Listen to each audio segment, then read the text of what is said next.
Hi, Dr. Cunningham. Hi, Darryl. Hi, thanks for being part of our conference this year. We're all interested in learning about the work of the CDMRP relative to disparities in our community and such. Can you tell our audience what you do and where you do it?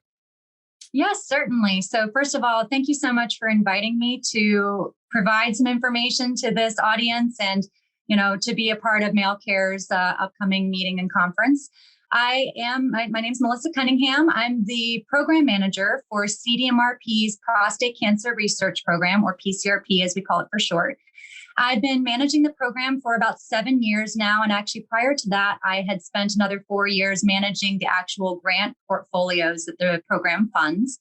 So I'm fortunate to have the responsibility to be involved in all aspects of the program, from working with a group of subject matter experts to set the strategy and the vision and the goals of the program at the beginning of the year, putting out the information to the research community about what types of research we're interested in funding, and then making decisions on which projects ultimately get funded, again, with the help of subject matter experts, and working with a team who monitors the progress of those awards and then communicate those accomplishments back out to the general public, the researchers, the advocacy communities, to Congress, and anybody else who, of course, would like to hear about what we've done with our investments. Oh, that's super. And just so everyone understands, this is United States federal money funding prostate cancer research, right? That is correct. Yeah. So good to see tax dollars doing something. And we're happy for that. To the extent that our population in the United States is diverse. I mean, we're not just white men of a certain age. To what extent does CDMRP understand what the prostate cancer community in the United States looks like? That's a great question. And as we know, there are definitely different disparities in incidence, morbidity, and mortality for men of different races. I think there's a lot of questions in the community about the reasons behind those disparities and what's contributing to them. And that's definitely something that the Prostate Cancer Research Program has been interested in trying to address since the inception of the program back in fiscal year 1997. So in the long history of the program, we've had a number of different approaches that we've used to try to understand that. And of course, we make sure that we involve consumers of all different races and backgrounds and ethnicities on our panels to provide those important perspectives, realizing that not everybody may have the same idea about what's important to their communities that they're representing, and therefore which research they think might be the most impactful. But we not only try to have a diverse population in our reviewers and the consumer and the scientific side, but again, we're interested in understanding and trying to figure out ways to help resolve and reduce those disparities. And we believe that it's not necessarily even just limited to race. We talk about in our funding opportunities and our program strategies that disparities can exist both within geographic location, or urban versus rural, based on maybe access to care. They can exist within different racial or ethnic or cultural populations. And they can also exist within different socio-demographic areas. So perhaps individuals who have less financial resources, less, again, access to healthcare for those reasons. So, and as well as also sexual and gender minorities as well. But that's, again, something that there's been some evidence about that. So we're interested in all aspects of disparities, including those perhaps in the military population. What might make certain individuals in the military services more likely to be diagnosed with prostate cancer. And so our goals are broad enough that we say that we're interested in all aspects of disparities, and we let the investigators propose the best ideas to help address the goals and challenges that they know exist in the field. So why are we spending money on this? I mean, what's the problem about this? I mean, we know that there are lots of different people living in our country and around the world, obviously. Why bother studying this? Well, obviously, ultimately, the PCRP's mission is to end prostate cancer. Our vision is to eliminate death from prostate cancer. And of course, that's something that if there's an increased risk, either due to higher diagnosis or higher risk of mortality, and there's a lot of evidence out there, including on the American Cancer Society's website, and many other websites. I'm sure even Malecare has some statistics that talk about the fact that there are certain populations that have a higher rate of incidence and, again, typically have worse outcomes or are more likely to succumb to their prostate cancer if they do receive a diagnosis. And obviously, we want to figure out why that happens and how we can develop new options, treatments, screening, detection methods, anything that we need to do to help resolve those disparities. Because ideally, even if we can't completely eradicate prostate cancer, then we want to make sure that everybody has an equal opportunity to live a long and meaningful, healthy life if they do receive a diagnosis. Yeah, and meaningful and happy life as well. Oh, most definitely. Yeah. So good quality of life, I would add. That's the word I was searching for, and it just was not popping into my head at the moment.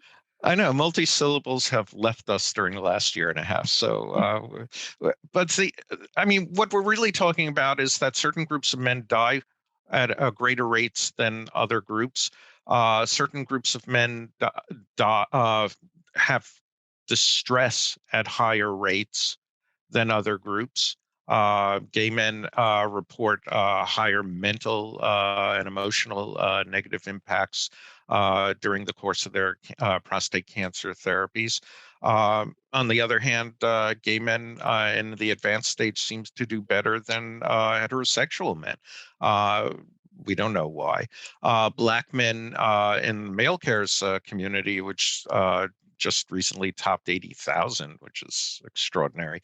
The Black men die at 2.64 times the rate as white men from prostate cancer, as best as we can determine, and present with a more advanced Gleason 8 and above stage than most white men.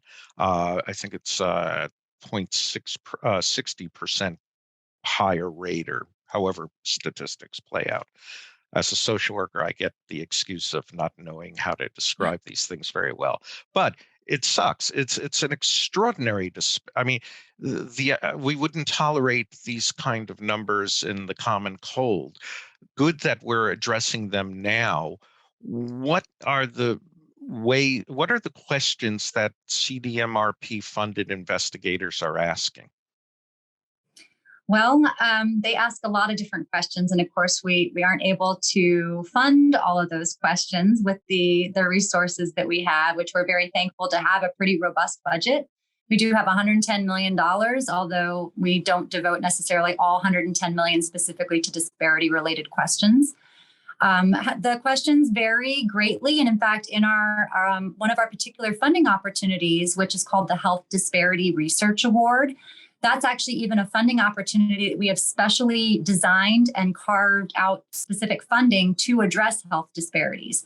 And within that particular funding opportunity, we actually have outlined 4 different areas of disparities that we ask investigators to address, which we've kind of already briefly talked about. Biological potential basis of disparities, again, socioeconomic basis, access to healthcare, things like that. So there's a couple different categories, and we invite investigators to propose their best ideas in how they think they can address those particular questions, and again, ultimately make an impact in the areas of reducing health disparities for any of those different populations that you described. So we get a very wide spectrum of different types of research that we've supported, and anybody who's interested in learning a little bit more into the details about the different projects that we have supported over the year, I would encourage them to look at our website, because you can search through all of the prostate cancer research programs, different grants that we've funded over the years, whether it's within the Health Disparity Research Award mechanism or others, because we can receive those types of ideas through any of our funding opportunities.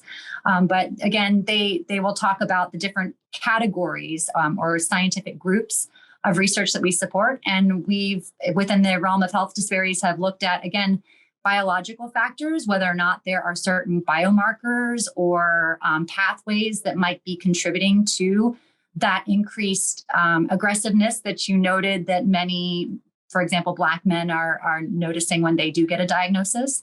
We also have other studies that are more, again, on the socioeconomic side, perhaps understanding behavioral health about why certain men might have less trust in their providers and be less likely to want to go and get their regular PSA screenings and, get that diagnosis at an earlier stage when perhaps it's a little bit more treatable. So we really do support the full spectrum of different types of research in both of those more what we call hard sciences and then the soft sciences. But we're interested in anything that's going to make a difference. And ultimately, it depends on the investigators to convince the program why they think that that is going to be the answer to helping us achieve those goals that we have set out. Great. And we will have a link to the CDMRP website and the description that accompanies this. You say anything. So people wonder, is it simply hardcore racism that ultimately is the cause for all these disparities, but inequities, these shameful statistics that illustrate, poverty of care for some groups while an elevation of care for others? How does racism become an item for investigation by CDMRP funded projects? Well, one of the things that we have asked investigators when they are proposing ideas is particularly to our Health Disparity Research Award application, because that's where we're really targeting this particular area of research into disparities. We do recognize that there's a lot of research and publications out there that talk about the importance of how you define race and how you are grouping patients or samples or anything else that's going to be used in an investigation to basically ultimately make the most meaningful study possible to help us get some answers as to how we can address this issue. And so one of the things that we've asked for is investigators that do bring race into the question of their disparity topic that they're trying to address, to provide substantial justification as to whether or not they're using a biological definition of race or whether it's based on patient self-identification. So we really are trying to kind of just really get to the bottom of what's the best way to group different individuals in order to address the questions that are going to help us better understand and resolve those disparities. Yeah, one of the questions we get in our support group network is, why am I being asked whether I'm white or black or gay or straight on my intake form or when I show up for a new doctor? And it's a really, to the core kind of question. How do you understand that? How might you answer that? That's actually probably more something, I guess I would think, from the provider side. Again, I know they track those types of demographics, I'm sure, for various reasons. Part of it may be for clinical research purposes. And I'm sure that is something that maybe a lot of individuals are not comfortable with addressing. That's not something that we really get into from the funding side, just because, again, we are ultimately reaching out to the community, letting them know what our priorities and our program goals are, which, again, disparities is certainly one of those, and asking the leaders in the field to tell us from their vast experience and their knowledge of what's going on, what the most recent advancements are in these areas that are bringing some of these questions to light, to let us know what they think are the most important things that need to be addressed that they can achieve through their research, and then bringing those ideas forward and having our panel of experts determine which ones that they think will ultimately help us get to where we need to be. So we really rely on investigators to kind of help tease through those questions or do the studies that will address, is that the best way to do it? Do we really need people to provide that patient stratification based on their questionnaires or their enrollment forms? But I think that's a question that ultimately I would think patients should address with their providers if they have concerns or they want to know why that data is being collected or what it's going to be used for. So let's get into what our money has actually done so far. What has CDMRP funded research discovered or uncovered around disparities in the last 2 or 3 years?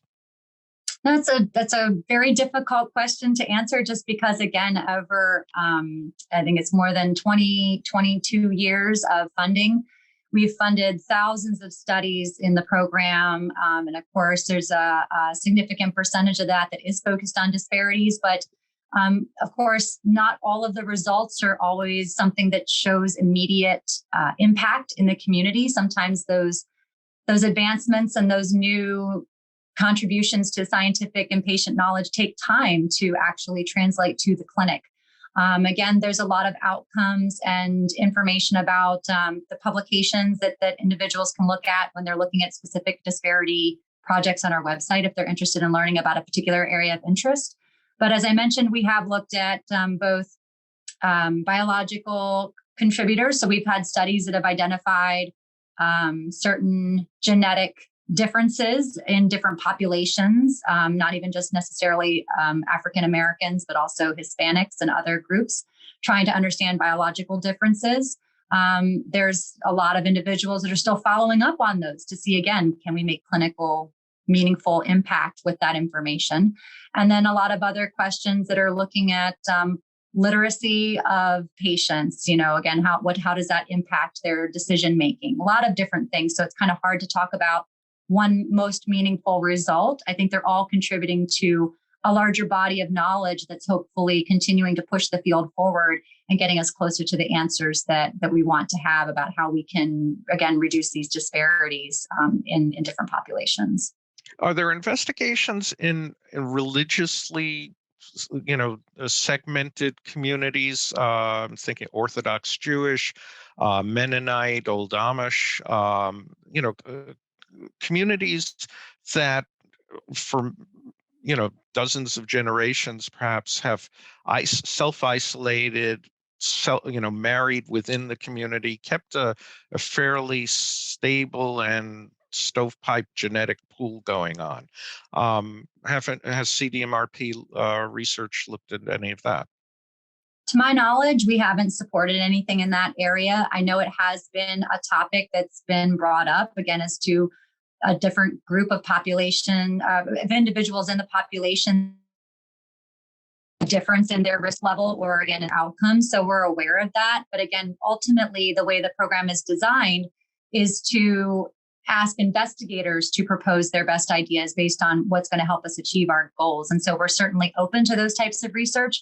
But to this date, investigators either haven't proposed it, or if they did propose it, it wasn't maybe necessarily the research that we felt was the most meritorious to fund at that particular time. So we don't have anything in our portfolio at this time addressing those particular topics. And Malecare has a very substantial retired military population, veterans of different branches of the U.S. military, as well as military from other countries, Canadian, UK, Australian, and New Zealand. The exposures that have been talked about the most are around Agent Orange, but now we have population that's aged into 1980s, 90s exposures and such. What has research focused in around perhaps burn pit exposure or jet fuel exposures? Again, there's actually a specific CDMRP research program that's actually dedicated to burn pit exposures.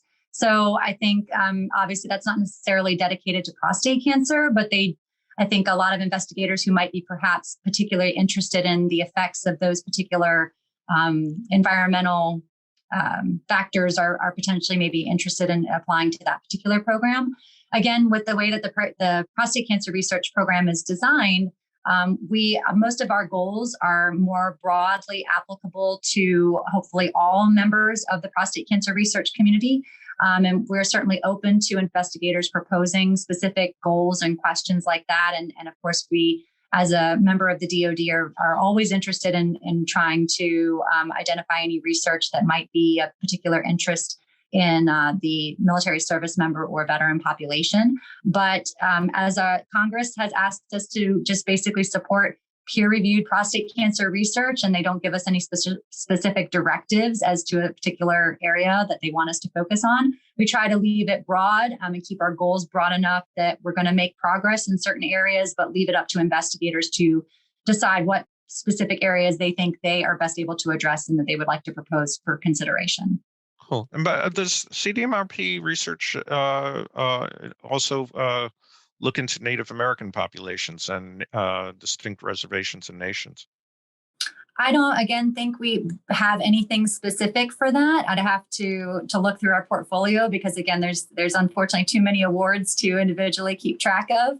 But again, that's if it's an area that has disparities or Maybe it's just a matter of understanding if they're a particular population that has perhaps better outcomes. Why do they have better outcomes than others? So again, anything that we can do to support research that will help us get to the bottom of some of these important questions, we are always open and interested in supporting.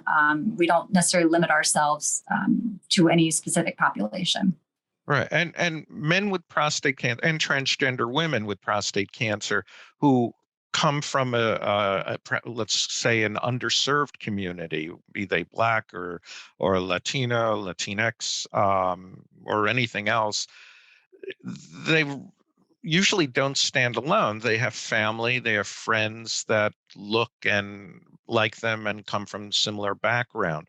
To what extent does CDMRP research, funded research, look into the disparities focused on prostate cancer, but that also include caregivers, family members, et cetera?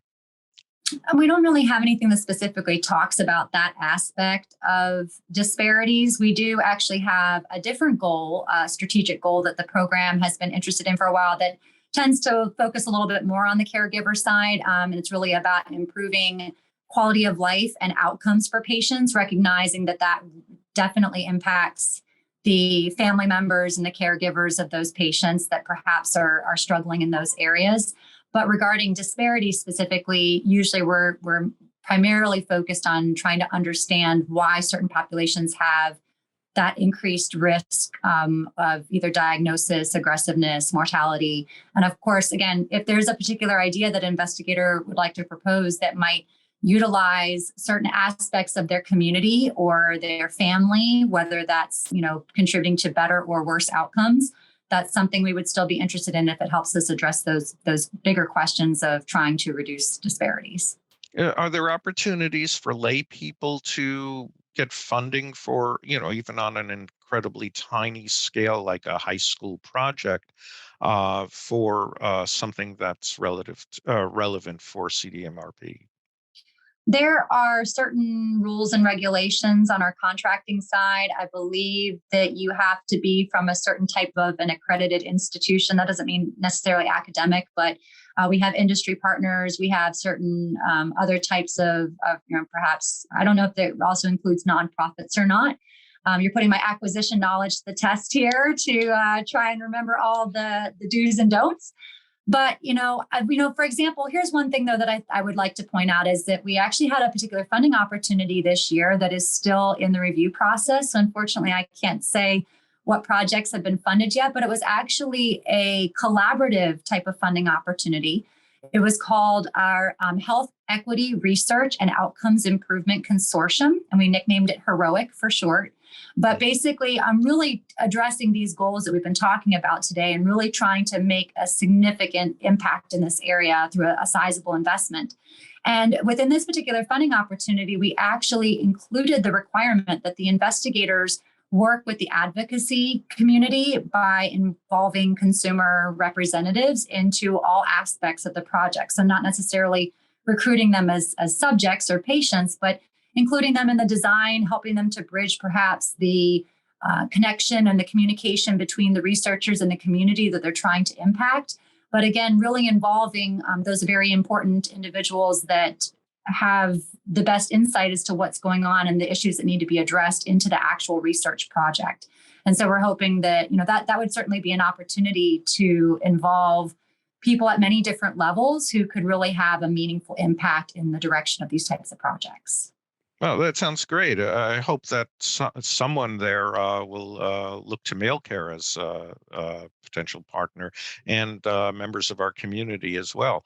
Let's close this out with astounding statistics. How many projects has CDMRP funded overall? CDMRP? Oh, I actually don't. I have I didn't mean to challenge you on that. I thought you would know that at the tip of your fingers. Again, well, I can say for the Prostate Cancer Research Program, which is one of the longest standing programs, it's one of the legacy programs, started in 97 when CDMRP was created in 92. So we're not too far off of that initial breast cancer program that really launched all of CDMRP. Again, we're at about 3,000 projects for the Prostate Cancer Research Program. And I'm sure breast cancer has exceeded that to some degree.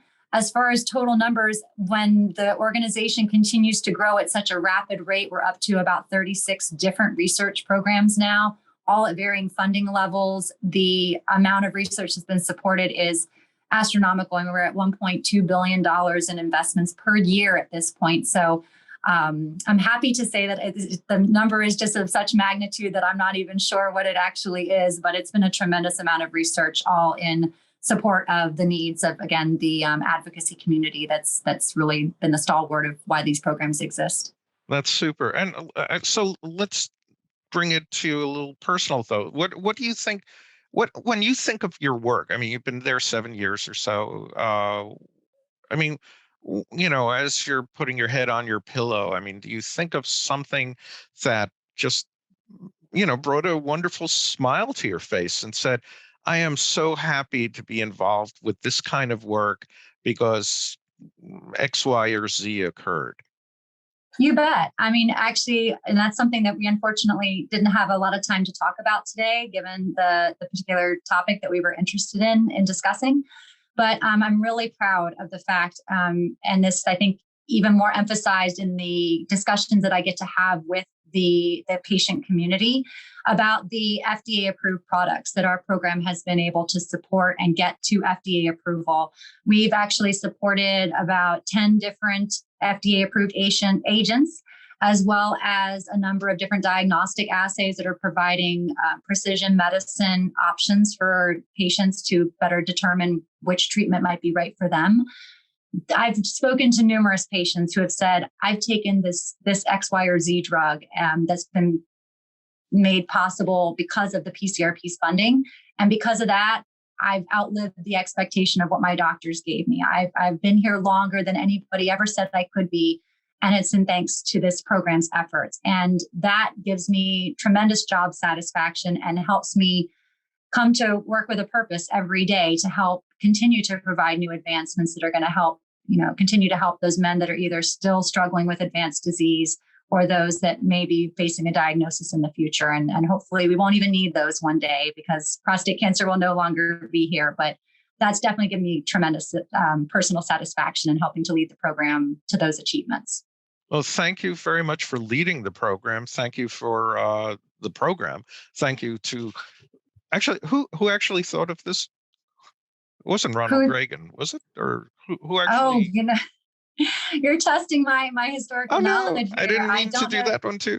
No, actually, well, I can't say, I don't remember on the government side, but again, it really came back down to the consumer advocacy side. The consumer advocates in the breast cancer community that just wanted something new and something different that would make a tremendous impact in the field in a way that would be clearly supporting patients. And that's continued to be the focus of all of our programs, regardless of whether it's been 1 or 2 in the beginning or now 36 different programs. That's always been the main focus of our goals and our mission. No, and that's so true. I mean, no matter how much, genuine satisfaction you have, people like me have, my colleagues, physicians, nurses, social workers, all of us, the honor of working with patients and feeling the dire need and the energy that comes from that need that drives us to do what we do it's something that is indescribable and at the same time entirely tangible and gets us up in the morning and keeps us going till the next day. Thank you very much. Yeah. Thank you very much for taking time to speak with us today. Continued good work to you and your colleagues. And I hope many of our listeners today will take an opportunity to click through to your website and see in more detail some of the projects that are being investigated. That would be wonderful. And we also have a new program book coming out very soon. It will also be posted on our website, and we'll have some newer research highlights, again, hopefully of interest to the community to learn more about what our goals are and some of the more recent achievements that we've made. And hopefully that'll be of interest as well. But thank you for the opportunity, for having a chance to share about the prostate cancer research program and our interests, particularly in disparities. And we're always looking forward to having opportunities to communicate this type of information to the community, especially Malecare as well. Okay. Okay, see you around. Bye. Thank you.